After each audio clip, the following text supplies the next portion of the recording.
जय हिंद दोस्तों, मैं अभिषेक आपके अपने YouTube channel prep square university पे आप लोगों का फिर स्वागत कर रहा हूं। जैसा कि दोस्तों आप लोगों ने थंबनेल में देख लिया होगा कि हम यूपी टेट एग्ज़ाम की डेट के बारे में जानकारी लेकर आए हैं। ओएमआर के आधार पर जो अभी हमारा नेक्स्ट एग्ज़ाम होगा उसमें अभी न्यूज़ निकल कर आई है आज कि ओएमआर अब आधार कार्ड से हमारे लिंक होगा। और अगर ये सब होता है तो अगर टेट का एग्ज़ाम कंडक्ट करा लिए भी जाते हैं तो क्या सुपर टेट हो पाएगा या नहीं हो पाएगा, आचार संहिता कब लगेगी, क्योंकि सारी जो वैकेंसी है आचार संहिता पर ही निर्भर करती है। तो आइए डिटेल वाइज हम लोग देखते हैं। सबसे पहले तो मैं दोस्तों आप लोगों को बता दूं यूपी टेट एग्ज़ाम के बारे में। अभी जो हम लोगों का यूपी टेट 28 नवंबर को हुआ था, तो उसी दिन कैंसिल जब हुआ था तो उसी दिन एक जनसभा में हमारे प्रदेश के मुख्यमंत्री माननीय योगी आदित्यनाथ जी ने कहा था कि 1 महीने के अंदर जो है आपका एग्ज़ाम कंडक्ट करा लिए जाएंगे। बट बीच में ऐसी न्यूज़ निकल कर आई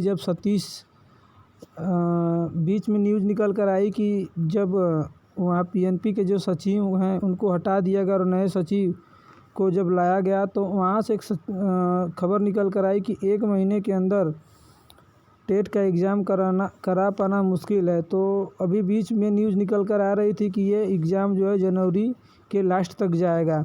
अभी 1-2 दिन पहले का सतीश चंद्र जी का बयान है, जो हमारे शिक्षा मंत्री हैं उत्तर प्रदेश के, कि उनका कहना है कि इस महीने के लास्ट तक आपके यूपी टेट का एग्ज़ाम कंडक्ट करा लिए जाएंगे। दोस्तों आज 10 तारीख हो गई है, आप समझिए 20 दिन बस बचे हैं इस महीने में।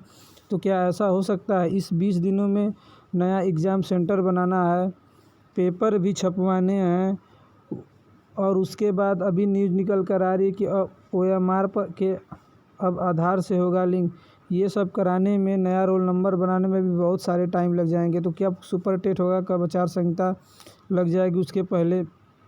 तो मुझे तो नहीं लगता है दोस्तों कि यूपी टेट का एग्ज़ाम इतनी जल्द कंडक्ट करा लिए जाएंगे, क्योंकि अगर मेरे हिसाब से देखा जाए तो ये एग्ज़ाम जो है जब सी टेट का एग्ज़ाम हो जाएगा मीन्स 13 जनवरी के बाद 13 जनवरी के बाद मतलब ये कि जब 13 जनवरी के बाद अगर हम संडे की बात देखें तो 16 जनवरी 2022 में संडे पड़ रहा है। या तो ये एग्ज़ाम उस दिन होगा या तो फिर ऐसा हो सकता है इस महीने तो में तो बिल्कुल भी नहीं हो सकता है। 2 जनवरी को भी एक संडे पड़ रहा है, तो उस दिन भी कयास लगाया जा रहे हैं कि क्या इस दिन एग्ज़ाम हम लोगों का हो पाएगा। अगर इस दिन एग्ज़ाम अगर होने वाला होगा 2 जनवरी को, तो आप समझ लिए कि इस दिन जिसका सी टेट का एग्ज़ाम होगा, अब सरकार केंद्र में भी बीजेपी की और राज्य में भी बीजेपी की है, तो ये लोग चाहें तो अपने में सहमति जता कर ये कर सकते हैं कि 2 जनवरी को जिसका सी टेट का एग्ज़ाम रहेगा उसको न कराकर जब 13 को लास्ट होगा तो 14 को एक दिन और बढ़ाकर, जिनका 2 तारीख को एग्ज़ाम था सी टेट का, उसको 14 को कराया जा सकता है। ऐसा पॉसिबल है, हो सकता है। तो उम्मीद जताई जा रही है मेरे हिसाब से, और लोगों से भी जानकारी मुझे निकल कर आई है कि अब यही होने वाला है, क्योंकि सरकार को भर्ती भी देनी है। और आप ये बिल्कुल छोड़ दीजिए कि भर्ती नहीं आएगी, भर्ती आएगी। इतना बड़ा प्रदेश है, इतने सीटें खाली हैं, बिना शिक्षक भर्ती के कैसे पॉसिबल हो, इसे चुनाव हो ही नहीं सकता। अच्छी खासी जनसंख्या है हमारी। तो आइए इसको हम डिटेल वाइज समझते हैं कि कब क्या होगा। देखिए पहली न्यूज़ आप लोग देखिए कि आधार से लिंक होगी OMR sheet, UP TT exam में हो सकते हैं बड़े बदलाव। क्या है इसको हम लोग डिटेल में देखिए आकर पढ़ते हैं। शिक्षा यूपी टेट 2021 लेटेस्ट अपडेट। ये देखिए आज तक की न्यूज़ है 9 तारीख की। आज मैं सोचा आप लोगों को दिखा दूं। शिक्षा मंत्री ने कहा कि पिछले पेपर लीक के सबक लेते हुए, आप इसको पढ़ लीजिएगा स्क्रॉल कर करके। मैं आप लोगों को बहुत ज़्यादा अगर मैं पढ़ने लगूँगा तो लंबा हो जाएगा। इसमें सीधे दिया है कि यूपी टेट का जो आपका एग्ज़ाम होगा, अब उसमें क्या होता था पहले कि एक गड्डी बनकर आती थी, ओएमआर सीट की अलग गड्डी बनती थी और क्वेश्चन पेपर की अलग गड्डी बन के आती थी। सील पैक रहता था, लेकिन पूर्ण रूप से पेपर पैक नहीं रहता था। सिर्फ एक पेपर जो इसमें स्टिकर लगाया जाता था, जिसकी सील तोड़ के हम लोग एग्ज़ाम खोलते थे, वही लगाया रहता था, बाकी कुछ नहीं रहता था। तो अब ऐसा क्या होगा कि हर स्टूडेंट के लिए उसका पेपर रहेगा एक, आप इस तरीके से समझ सकते हैं। उसका जैसे पेपर मान लीजिए एक रहेगा और उसके बाद OMR शीट रहेगी। और OMR शीट और पेपर का जो इस प्रकार से कोडिंग डिकोडिंग किया जाएगा कि ये आपके आधार कार्ड नंबर से मैच करता रहेगा, कोडिंग में मैच करता रहेगा, डायरेक्ट वहाँ पर लिखा नहीं रहेगा, कोडिंग में मैच करता रहेगा। और इन दोनों को एक स्टूडेंट के लिए एक किसी लिफाफे में या फिर लेमिनेशन सहित पूरे को पैक कर दिया जाएगा और यही आपके हाथ में जाएगा। आप इसे एग्ज़ाम हॉल में स्वयं सील को तोड़ेंगे। पेपर पहले तो आप लेमिनेशन को हटाएँगे, फिर पेपर को हटाएँगे, फिर उसके बाद जो है OMR भरेंगे। OMR भी लेमिनेशन में होगा, उसे फाड़ेंगे। मतलब इतनी अच्छी सुविधाएं बताई जा रही हैं ताकि पेपर जो है आउट ना कराया जा सके। तो ये है, अब देखिए इसमें कितनी सच्चाई है। जब एग्ज़ाम होगा तभी पता चलेगा। अगर ऐसा होता है तो बहुत अच्छी बात है, क्योंकि जो बीच बीच रास्ते में जाकर पेपर आउट हो जाते थे तो ऐसा हो पाना अब मुश्किल है। क्योंकि जब भी फटा सील किसी स्टूडेंट के पास पहुंचेगा तो वो तुरंत उस पर ऑब्जेक्शन ले सकता है। तो इसलिए कॉलेज वाले भी या फिर जहाँ कोषागार होता है, जहाँ एक दिन पहले पेपर पहुंच जाता है, तो वहाँ लोग डरेंगे इसके लिए। तो ये चीज़ है, आप लोग इसको पढ़ लीजिएगा। और देखिए शिक्षक भर्ती आएगी या नहीं आएगी, मैं आप लोगों को बता देना चाहता हूँ। देखिए आएगी तो किस तरीके से आएगी और नहीं भी आएगी तो कैसे नहीं आएगी। सबसे पहले जानते हैं कि इसको बहुत ध्यान से आप लोग सुनिएगा, क्योंकि ध्यान से नहीं सुनेंगे तो समझ में नहीं आएगा। और वीडियो को बिल्कुल भी स्किप मत करिएगा। देखिए अब पिछले रिकॉर्ड के बारे में जाते हैं कि उत्तर प्रदेश में चुनाव कैसे हुए। जब देखिए 2000, ये आप पढ़ लीजिएगा, मैं आप लोगों को बता दे रहा हूँ शॉर्ट में। जब देखिए बहन जी का शासनकाल था उत्तर प्रदेश में, तो जो उत्तर प्रदेश का चुनाव आयोग था उस टाइम क्या हुआ था कि ये जो आचार संहिता लागू हुई थी 28 जनवरी को लगी थी। अब समझ सकते हैं आप इतनी लेट लगी थी। 28 जनवरी को आचार संहिता लगती है, 2012 की बात कर रहे हैं हम। और यह चुनाव जो है 28 जनवरी के बाद 6 मार्च को पूर्ण रूप से मतगणना करा ली जाती है। मतलब चुनाव भी हो जाते हैं और मत की गणना भी हो जाती है और कौन चुनाव जीता और कौन नहीं जीता। तो ये 6 मार्च तक आप इसमें देख सकते हैं कि कितना समय लगा। 28 जनवरी को आचार संहिता लगती है।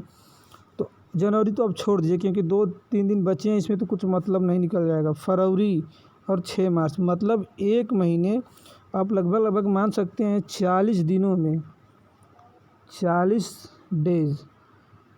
डेज़ में आप लोगों का जो है हमारे उत्तर प्रदेश में 2012 में चुनाव पूर्ण रूप से कंप्लीट करा लिए गए थे और सरकार नई बन गई थी। अब 12 के बाद जब नया कार्यकाल आया अखिलेश जी का, जब जीते और उनका कार्यकाल ख़त्म हुआ 2017 में जब चुनाव हुआ, तो उस समय जो है आचार संहिता 7 जनवरी को लगी थी। 7 जनवरी, उसमें क्या लगा था, बहन जी के शासनकाल जब हो रहा था तो उसमें 28 जनवरी को लगी थी। अखिलेश जी के शासनकाल में 7 जनवरी को लगी थी। यहाँ पर देखिए सीधा लिखा गया, ये कोई फेक नहीं है, इसको मैंने स्क्रीनशॉट लिया है। ये आप भी गूगल करके देख सकते हैं। देखिए 7 जनवरी को अधिसूचना जारी होती है और 11 फरवरी से 8 मार्च तक 7 जनवरी को अधिसूचना जारी होती है। मतलब धारा 144 चुनाव आयोग लगाता और 7 फेब से लेकर 11 फेब तक, मतलब 11 फरवरी तक चुनाव कंडक्ट करा लिए जाते हैं।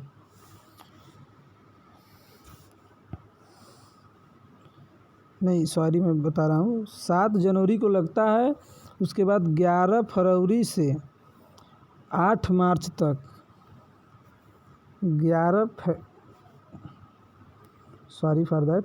11 फरवरी से 8 मार्च तक आपके चुनाव कंडक्ट करा लिए जाते हैं। और ये जो चुनाव है 7 चरणों में हो जाते हैं। तो आप समझ सकते हैं कि 28 जनवरी को एक समय लग रहा है, एक समय 7 जनवरी को लग रहा है। और इसका जो विधानसभा का कार्यकाल है योगी आदित्यनाथ जी का, ये 14 मई तक है।